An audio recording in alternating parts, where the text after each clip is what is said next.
नालों शिकारपुर जिले के कुटशाहू थाने के एसएचओ समेत अगवा थियल 5 एहलकारन के पुलिस बाजियाब कराने में नाकाम थी वही है। इन हवाले से ॿुधायूं पिया पुलिस ऐं धाड़ेलन में डेडलॉक बरक़रार है। धाड़ेलन पारां गिरफ़्तार साथी के आज़ाद करण खां सवाइ एहलकारन के छॾण खां इनकार कयो वियो आहे। ब्रेकिंग न्यूज़ तव्हां सां शेयर कयूं पिया। शिकारपुर जिले के कुटशाहू थाने के एसएचओ समेत अगवा थियल 5 एहलकारन के पुलिस बाजियाब कराने में नाकाम थी वही है। पुलिस ऐं धाड़ेलन में डेडलॉक भी बरक़रार है। धाड़ेलन पारां गिरफ़्तार साथी के आज़ाद करण खां सवाइ एहलकारन के छॾण खां इनकार कयो वियो आहे। हिकु भेरो ॿीहर नाज़ तव्हांखे अहम ख़बर ॾियूं पिया। शिकारपुर जिले के कुटशाहू थाने के एसएचओ समेत अगवा थियल 5 एहलकारन के पुलिस बाजियाब कराइण में नाकाम थी वई आहे। पुलिस ऐं धाड़ेलन में डेडलॉक बरक़रार आहे। जॾहिं तव्हांखे इहो बि ॿुधायूं त धाड़ेलन पारां गिरफ़्तार साथी के आज़ाद करण खां सवाइ एहलकारन के छॾण खां इनकार कयो वियो आहे।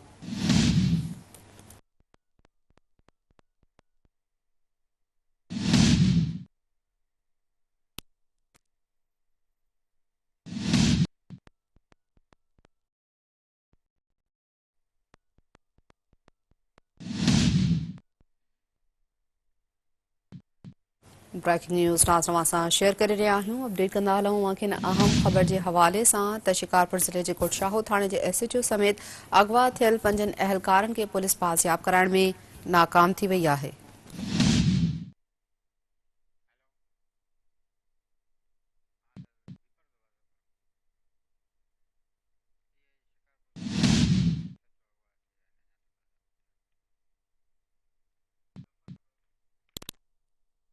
जी नाज़ तव्हांखे ॿुधायूं पिया पुलिस ऐं धाड़ेलन में डेडलॉक भी बरक़रार है। वधीक तफ़सील मालूम कंदासीं। असां लाइन ते मौजूद है लाड़कानी मां bureau chief Zafar Abro. Zafar Abro, police हिन वक़्त ताईं मुग़विन के बाजियाब कराइण में नाकाम थी वई आहे। इन हवाले सां वधीक छा पियो ॿुधाए वञे, आगाह कजो।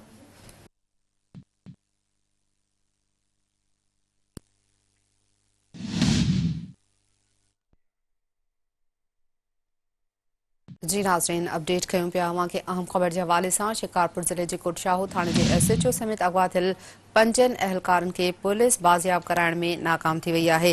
तफ़सील मालूम कयूं था। असां लाइन ते मौजूद है bureau chief Zafar Abro. Zafar Abro, update कजो इन हवाले सां।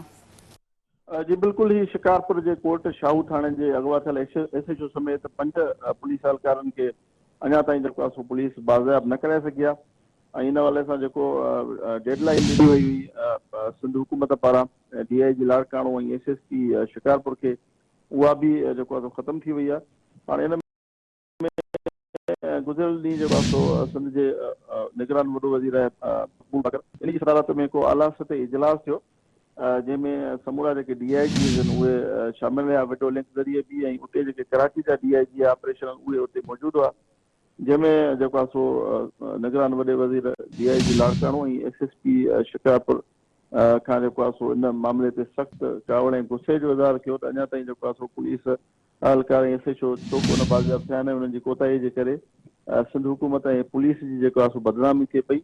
जंहिंखां पोइ जेको आहे सो हुन तमामु घणो सख़्तीअ जो इज़हार कयो पंहिंजो सिंध जे वॾे वज़ीर ऐं डीआईजी लाड़काणे खे जेको आहे सो सख़्तीअ सां पेश आयो ऐं हुनखे चयो त तव्हांखे शर्म अचणु घुरिजे जेकॾहिं इन तव्हांजे करे जेको आहे सो इन तरह जूं शयूं थियनि थियूं। पुलिसिंग ईअं नाहे थींदी ऐं उन खां पोइ जेको आहे सो इहो बि चयो पियो हुन ज़रिए ॿुधायो आहे त डीआईजी लाड़काणो ऐं एसएसपी शिकारपुर खे जेको आहे सो सिंध हुकूमत हटाइण जो फ़ैसिलो कयो ऐं चयो पियो त डीआईजी लाड़काणे लाइ इरफान बलोच या यूनिस चांडियो के नालनि ते जेको आहे सो गौर कयो पियो वञे जॾहिं त शिकारपुर जे एसएसपी लाइ शिराज नज़ीर अब्बासी जो नालो वरितो पियो वञे ख़ालिद मुस्तफ़ा कोराई खे हटाइण जो फ़ैसिलो कयो आहे।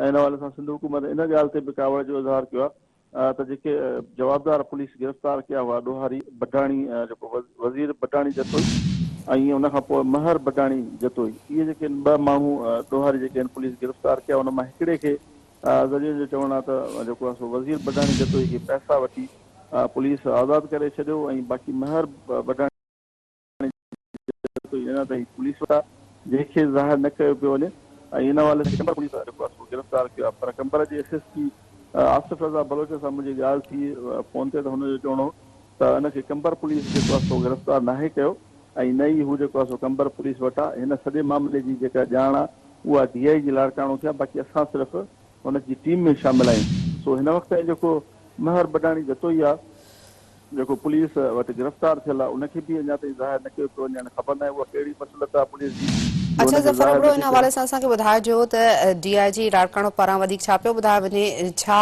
हिन ऑपरेशन जी हिकमत अमली तइ कई वेंदी, ऑपरेशन कयो वेंदो या सिर्फ़ डेडलॉक ई बरक़रार रहंदो धाड़ेलनि जे साथी खे आज़ाद करण जे हवाले सां?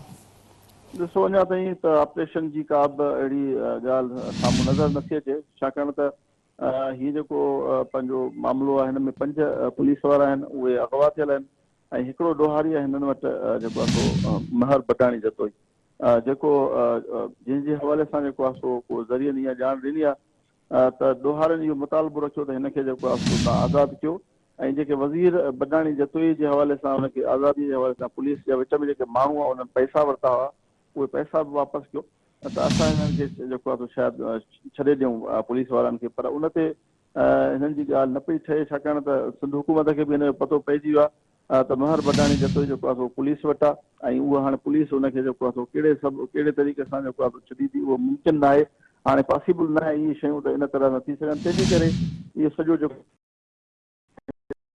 इहो बरक़रार आहे ऐं अञा ताईं जेको आहे सो SHO ऐं पुलिस वारा जेके आहिनि ऐं का अहिड़ी हिकमत अमली साईं जे नज़र न पई अचे पुलिस जे तरफ़ां जंहिंमें जेको आहे हुननि जी बाज़ियाबी थी ऐं हिन ॾोहारी खे बि जेको आहे सो ज़ाहिर कनि जंहिंजे मथां 50 लख रुपया सरकार जो इनाम बि रखियल आहे। जी वॾी महिरबानी ज़फ़र अबड़ो इन हवाले सां तफ़सीली आगाह करण लाइ।